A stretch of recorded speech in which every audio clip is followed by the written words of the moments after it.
I never thought I'd be grateful for being excluded from my own family reunion, but when my uncle opened that envelope in front of everyone, I realized some doors are meant to be slammed shut so better ones can open. What happened that day didn't just expose the truth about my family. It changed everything I thought I knew about myself. Before we jump back in, tell us where you're tuning in from, and if this story touches you, make sure you're subscribed, because tomorrow, I've saved something extra special for you. The invitation to the Rodriguez family reunion arrived on a Tuesday morning, slipped between my gas bill and a grocery store circular. My hands trembled as I opened the cream-colored envelope with its elegant script addressing it to the Rodriguez family, 2847 Maple Street. For a moment, my heart soared. After 3 years of silence, maybe they were finally ready to forgive me for choosing my husband over their expectations. Maybe they wanted us back. But as I unfolded the ornate card, reality hit like ice water. The invitation listed every family member attending, every cousin, every aunt, every uncle, every name except mine, my husband David's, and our twin daughters, Sofia and Elena. We weren't excluded by accident. We were excluded on purpose, with surgical precision. I'm Maria Rodriguez-Chen, and before I married David, I was the golden child of our tight-knit Mexican-American family. I was the one who graduated valedictorian, who spoke perfect Spanish to our abuela, who helped organize every quinceañera and Christmas posada. I was the daughter who was supposed to marry within the community, carry on our traditions, keep our bloodline pure according to my family's old-fashioned thinking. But I fell in love with David Chen, a soft-spoken environmental engineer whose grandparents had immigrated from Taiwan. Our love story started in college, over late-night chemistry study sessions and shared dreams of making the world cleaner, greener. When I brought him home for the first time, the temperature in the room dropped 20 degrees. My father barely looked at him.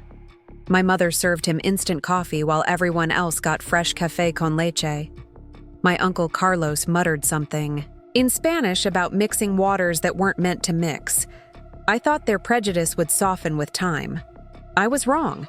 When David proposed with a ring that had belonged to his grandmother, a beautiful jade setting that represented good fortune in his culture, my father called it costume jewelry from foreigners. When we announced our engagement, 3 aunts suddenly had emergencies and couldn't attend the wedding.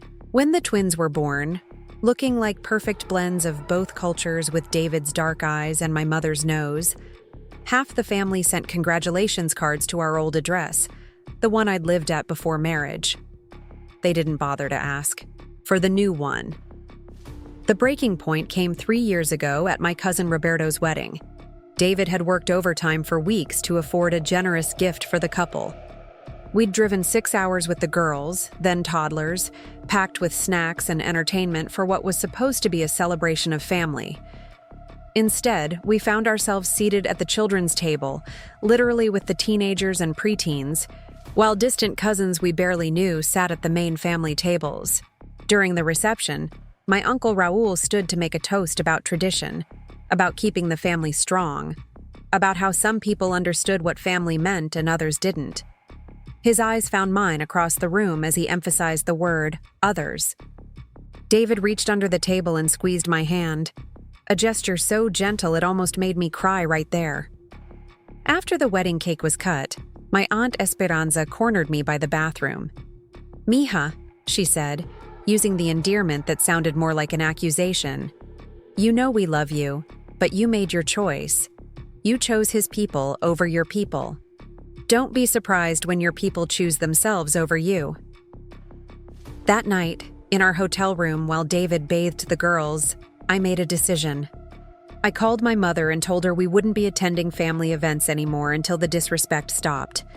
She cried, said I was being too sensitive, that family is family, that we should just accept how things are.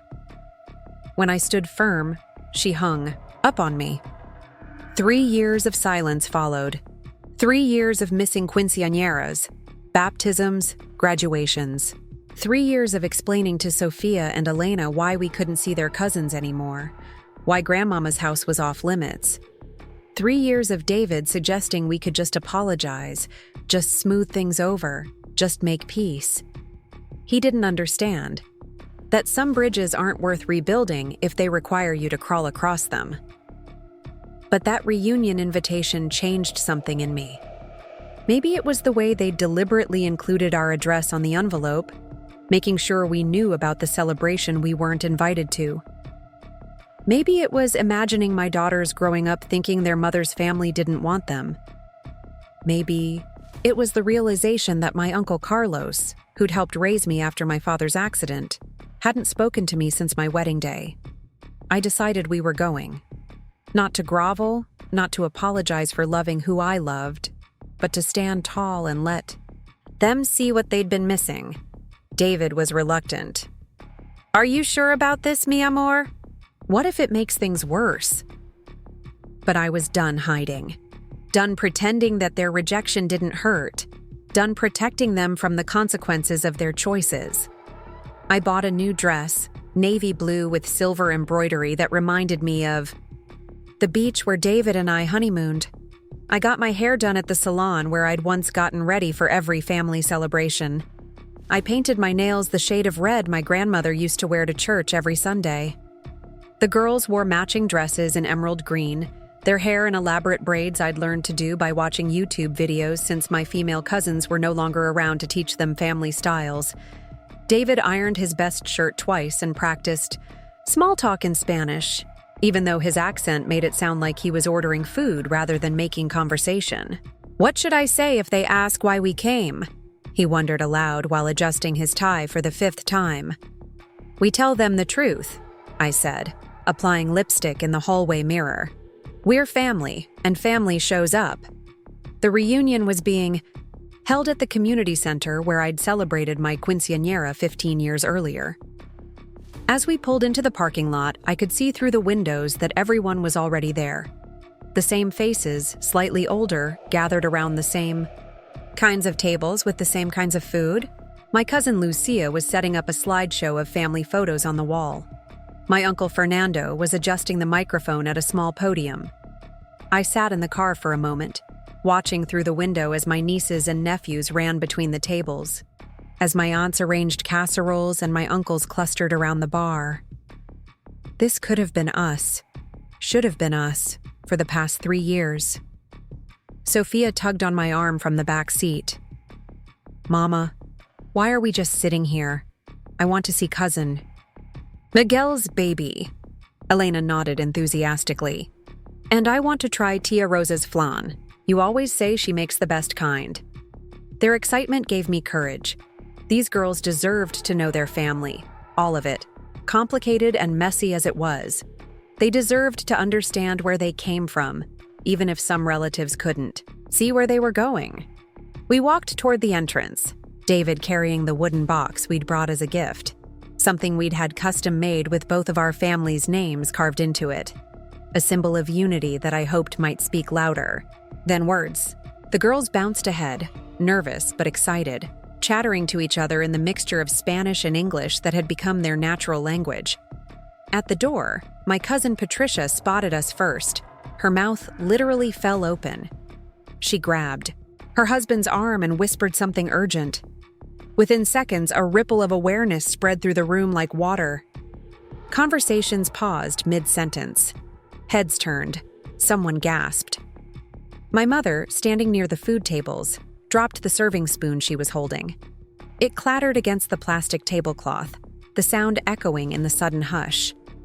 My father, who I hadn't seen in person since the girls were babies, stared at us from across the room like we were ghosts who'd just walked through the wall. But it was my Uncle Carlos who broke the spell. He strode toward us, his face thunderous, his voice carrying across the room. "What are you doing here, Maria? This invitation was not meant for you."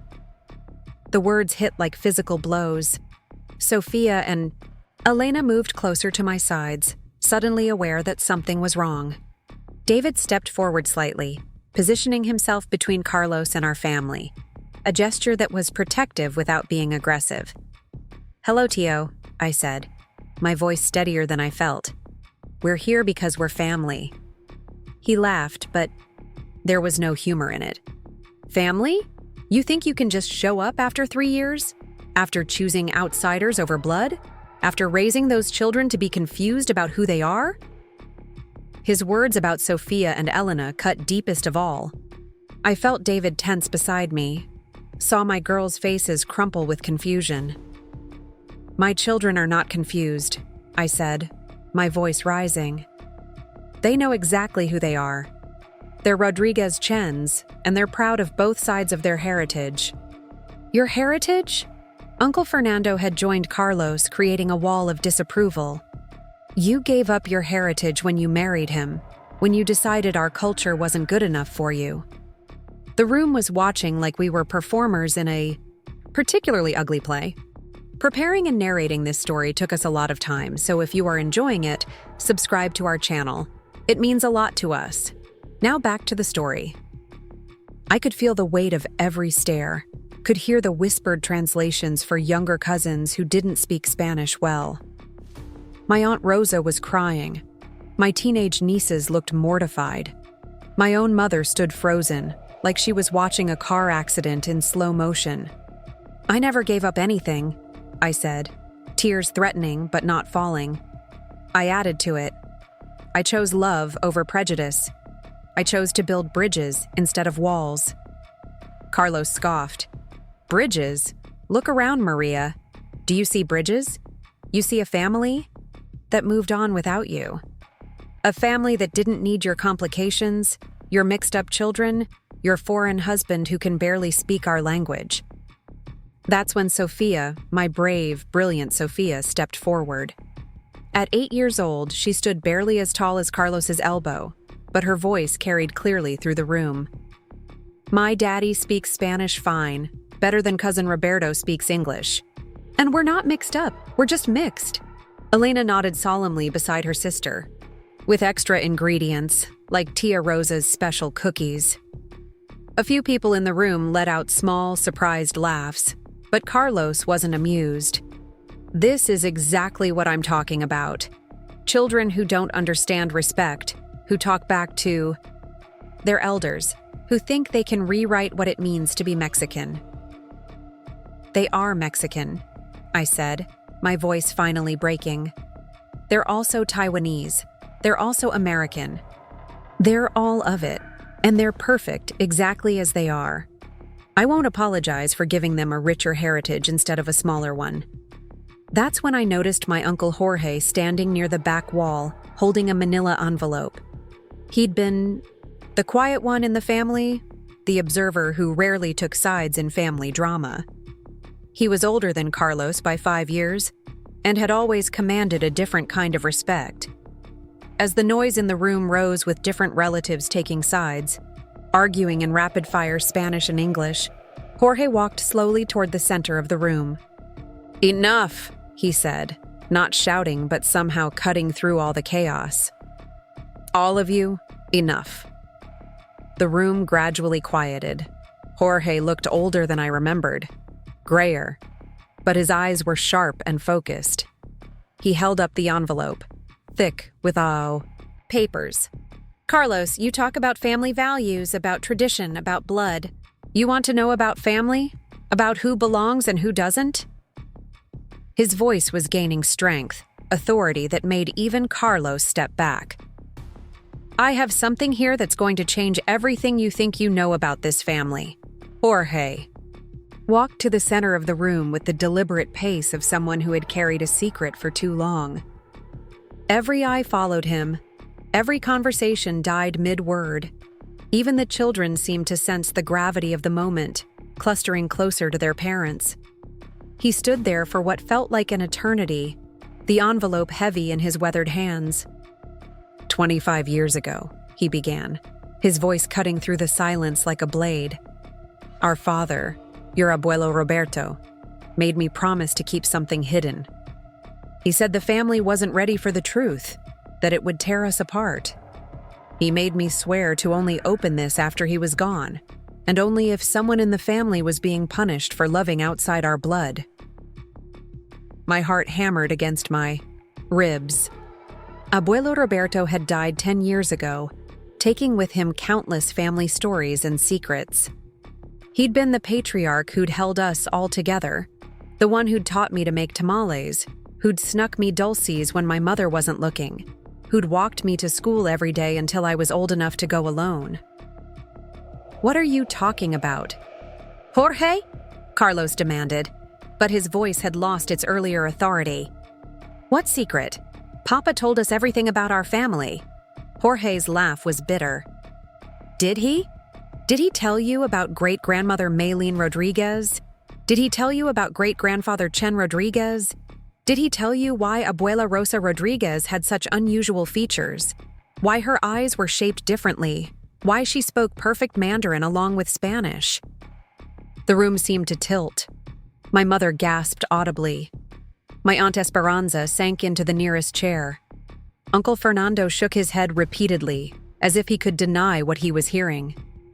"That's impossible," Carlos sputtered. "We're Mexican, pure Mexican." "Abuelo traced our lineage back to Guadalajara, to Guadalajara? Yes," Jorge interrupted, opening the envelope with deliberate slowness. "Where our great-great-grandfather Manuel Rodriguez fell in love with a woman named Maylene Chen, whose family had immigrated there from Canton in the 1880s. Where they married in 1901 and had 7 children, including our great-grandmother Rosa Rodriguez." He pulled out a stack of photographs, documents, and what looked like a family tree written in careful Spanish script. Abuelo spent his whole life researching our family history, but he was ashamed of parts of it. He buried the truth because he thought it would make us less Mexican, less worthy of respect in our community. My legs felt weak. David moved closer to me, his hand finding mine, squeezing tight. The girls looked between the adults, trying to understand what was happening, why everyone looked so shocked. Jorge spread the documents on the nearest table like a dealer laying out a winning hand. "Here's the marriage certificate. Here's the ship manifest showing Maylene's family's arrival in Veracruz. Here's a photo of their wedding day. Look at it and tell me that's not great-grandmama Rosa, with her Chinese features clear as day." He held up a faded sepia photograph. The woman in the white dress looked exactly like my grandmother had looked, with the same deep-set eyes that had always seemed a little different from the rest of the family's features. Next to her stood a man with kind eyes and a gentle smile that I recognized from family stories, and beside them both, a beautiful young woman whose features were unmistakably Chinese. "There's more," Jorge continued, his voice gaining strength with each revelation.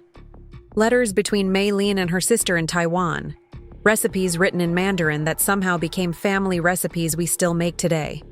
Documents showing that our tamales recipe includes ingredients that came from Chinese cooking, soy sauce mixed with chili, 5-spice blend, cooking techniques that aren't traditionally Mexican at all." Aunt Rosa stood frozen by the food table, staring at her own famous tamales as if seeing them for the first time. "But Mama always said those were secret ingredients from Oaxaca," she whispered. "Because Abuelo told her to say that," Jorge said, gently. "Because he was ashamed. Because in his generation, mixed families faced even worse discrimination than they do now. So he buried our Chinese heritage so deep that most of us forgot it existed." Carlos was shaking his head violently. "This is lies. This is made up. Why would Papa hide this?" Jorge pulled out a letter, yellowed with age. "This is from Abuelo, written to me 5 years before he died. I'll read it to you." He cleared his throat, his voice thick with emotion. "Jorge, I have carried shame in my heart for 70 years. I denied my grandmother's heritage because I was afraid. Afraid our family wouldn't be Mexican enough, wouldn't be accepted, wouldn't be pure. But I was wrong. Our family's strength comes from mixing, from blending, from taking the best of different worlds and making something beautiful. If anyone in our family ever faces rejection for loving someone from outside our blood, show them this truth. Show them that we have always been a mixed family. Show them that love is what makes us strong, not blood purity. The silence that followed was deafening. I could hear my own heartbeat, could hear Sofia's quick breathing beside me, could hear someone, maybe my mother, crying softly. Jorge looked directly at Carlos then, his eyes blazing with righteous anger. You cast out Maria for marrying a Chinese man? For creating a mixed family. But Maria was just doing what our family has always done. She was carrying on our true tradition, the one abuela was too afraid to acknowledge. Carlos looked like he'd been slapped. Uncle Fernando was staring at the photographs spread on the table, picking them up one by one with trembling hands. My mother walked slowly toward the table, her face wet with tears. All these years, she whispered, touching the edge of a photograph. All these years I told Maria she was betraying our heritage. But she was. She was honoring it. Jorge turned to face me then, and his eyes were full of an apology that was decades overdue. Maria, your daughters aren't confused about who they are. They're the continuation of a story that started over a century ago. They're exactly what this family has always been, a beautiful blend of cultures, made stronger by mixing, not weaker. I couldn't stop the tears anymore. David's arm came around my shoulders as I sobbed, not from sadness, but from a relief so profound it felt like coming home after a lifetime of wandering. All those years of feeling like an outsider, like a traitor to my heritage, and I had been carrying on a family tradition that went back 4 generations. Sofia tugged on my dress. Mama, does this mean we're even more Mexican than we thought? I laughed through my tears, picking her up. Yes, mija. It means you're exactly perfect. Uncle Carlos stood frozen in the center of the room, the photographs, in his hands telling a story he'd never imagined. His face cycled through shock, denial, confusion, and finally something that looked like shame. The man who had been so certain about family purity, about tradition, about who belonged and who didn't, was holding proof that everything he believed was built on a lie. Carlos, Jorge said softly. Papa made me promise something else. He said if this truth ever came out, if our family ever learned who we really were, that we had to make things right, that we had to stop the prejudice before it poisoned another generation. My Aunt Esperanza stood up from her chair, walked over to where David stood holding Elena, and did something that shocked everyone in the room. She bowed slightly, the way I'd seen David's mother bow when showing respect. David, she said in her careful English, I owe you and your daughters an apology. I owe your wife an apology. I've been a foolish old woman who forgot that families are built on love, not blood type. One by one, other family members began approaching us. My cousin Lucia hugged me so tight I could barely breathe, whispering, I missed you, over and over in my ear. My Uncle Fernando shook David's hand and asked him, in careful Spanish, if he would teach him some words in Mandarin. My teenage nieces rushed to Sofia and Elena, eager to hear about their cousins they'd never been allowed to know. But the most powerful moment came when my mother approached us. She looked older than I remembered, frailer, but her eyes were bright with tears and determination. She knelt down in front of Sofia and Elena, taking each of their hands. Mis nietas, she said, her voice breaking. My granddaughters. I've missed so much of your lives because I was blind, because I was stupid, because I thought I knew what family meant. Will you forgive your abuela? Sofia looked at Elena, then back at our mother. Do you like dumplings, abuela? Mama makes really good ones. My mother laughed, a sound I hadn't heard directed at us in 3 years. I would love to try your mama's dumplings. Elena nodded seriously. And we can teach you to use chopsticks. Daddy says it's good for your brain. The reunion continued, but everything had changed. Instead of the tense, exclusive gathering it had been, it became a celebration of discovery. Family members pored over Jorge's documents, pointing out features in old photographs they'd never noticed before. sharing stories about recipes and traditions that suddenly made more sense. David found himself surrounded by uncles asking about his work, his family, his culture. He taught my teenage cousins how to fold origami flowers using napkins from the dessert table. He explained the meaning behind the jade pendant Sofia wore, the one his grandmother had given her before she passed. As the evening wound down, as families began gathering their sleepy children and leftover food, Carlos approached us. He looked exhausted, deflated, like a man who'd built his identity on false foundations and was now trying to figure out who he actually was. "Maria," he said, his voice barely audible. "I was wrong. I was so wrong about everything." I looked at this man who had been like a second father to me, who had taught me to drive, who had walked me down the aisle at my wedding because my own father was still too proud to do it. "Tio, we all make mistakes when we're afraid." He nodded, tears streaming down his weathered face. "Your daughters, they're beautiful. They're smart. They're exactly what Papa would have wanted for this family." He paused, struggling with the words. "What I want for this family now." 3 months later, we hosted Christmas dinner at our house for the first time ever. Both sides of our family came, David's parents flying in from California, my extended family driving up with enough food to feed an army. Sofia and Elena delighted in translating between Spanish, English, and Mandarin, teaching everyone how to say Merry Christmas in 3 languages. Uncle Jorge framed Abuelo Roberto's confession letter and hung it in our living room, right next to a new family photo that included everyone, all the mixed, complicated, beautiful branches of our family tree. The reunion that was meant to exclude us ended up including us in ways we never imagined possible. Sometimes the most painful rejections lead to the most beautiful discoveries. Sometimes the family that claims you're not enough reveals that you're exactly what they've always been, even when they forgot it themselves. That envelope didn't just silence a room. It opened hearts, bridged cultures, and proved that sometimes the most important family traditions are the ones we're brave enough to continue, even when we don't know we're continuing them. Sometimes the most profound realizations come wrapped in the most ordinary moments. Mine came 6 months after that reunion, on a Tuesday morning while making breakfast for my family.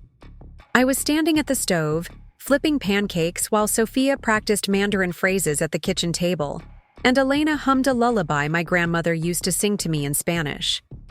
David was reading the news, occasionally translating interesting headlines into Spanish for the girls' benefit. Just another morning in our beautifully chaotic household. But then Sofia said something that stopped me mid-flip. "Mama, I told my teacher about the reunion, about finding out we've always been Chinese and Mexican. She said that's called being third culture kids. But I told her that's wrong." I turned around, curious. "Wrong how, mija?" Sofia looked up from her workbook with those serious, dark eyes she'd inherited from David. "Because we're not third culture, we're first culture. We're the first ones in our generation to know the whole truth about our family." Elena nodded sagely while spreading jam on her toast. "Like we're the beginning of something new, not the end of something old." That's when it hit me.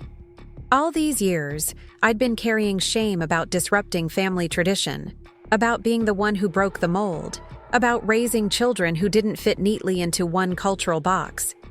I'd seen myself as the rebel, the troublemaker, the one who chose love over heritage. But my 8-year-old daughter had just reframed our entire existence. We weren't destroying tradition, we were fulfilling it. We weren't the break in the family chain. We were the link that reconnected broken pieces.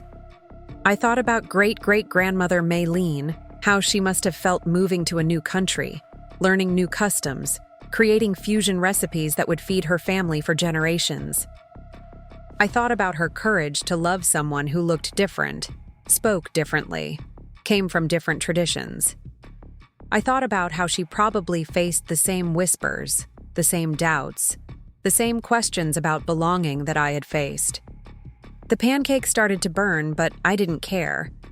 I was having an epiphany that was reshaping everything I thought I knew about identity, about heritage, about what it means to belong. David looked up from his tablet. "Estás bien, amor? You've been staring at that pancake for 5 minutes." I laughed, flipping the now crispy pancake onto a plate. I just realized something. All this time, I thought we were different from everyone else in our family, but we're not different. We're exactly the same. We're doing what this family has always done. We're choosing love that transcends borders. The girls exchanged those looks that said they'd already figured this out while the adults were still catching up. "Duh, Mama," Elena said with the casual wisdom of youth. "Why do you think our family makes the best food? It's because we mix the best parts of everything." After breakfast, as I packed the girls' lunches, I thought about the conversations we'd been having with extended family since the reunion. My cousin Lucia had started asking David to teach her children Mandarin.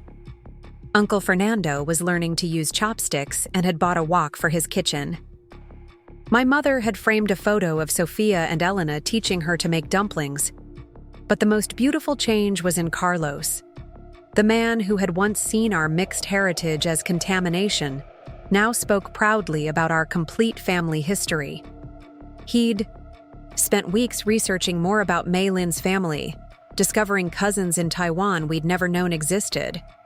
Last month, he'd announced he was planning a trip to China to trace our ancestral roots there, just like he'd once traced them in Mexico. "Your girls opened my eyes," he'd told me after Sunday dinner last week. "They showed me that being proud of where you come from doesn't mean being ashamed of where you're going." As I walked the girls to school that morning, Sofia slipped her hand into mine. "Mama, do you think great-great-grandmama Mei Lin would be proud of us?" I thought about it as we crossed the street. About a young woman who'd left everything familiar to build something new, who'd raised children to be bridges between worlds, who'd passed down love and recipes and resilience through generations. "I think she'd see us," I said finally, "and recognize exactly what she started." Elena skipped ahead, then turned back to us. "I think all our great-great-grandmamas would be proud. The Mexican ones and the Chinese ones and any others we don't know about yet." That afternoon, I called Jorge to thank him again for having the courage to share Abuelo's secret. "Do you know what Sofia called us today?" I told him about the first culture comment. "She said we're not caught between cultures.